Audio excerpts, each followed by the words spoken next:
In this video, we're going to take a look at how you can turn on or turn off alarm clock sound on the Samsung Galaxy A13. From the home screen, swipe up to go into the app screen. And in here, open up the clock application. Next, tap on the alarm tab at the bottom. Then, to turn on or turn off the alarm clock sound, open up the alarm. And here you can tap on the lamp sound switch to switch it off. I'll turn it on. And that's it. After that, tap on the save button to save the changes.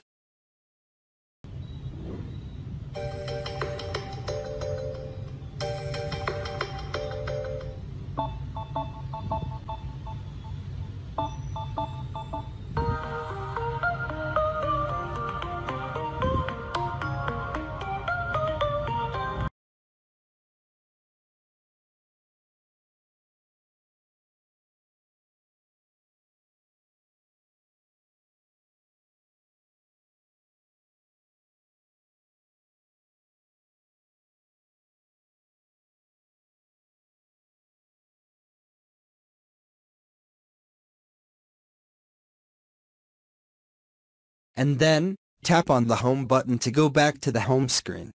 Thank you for watching this video. Please subscribe to my channel for more videos.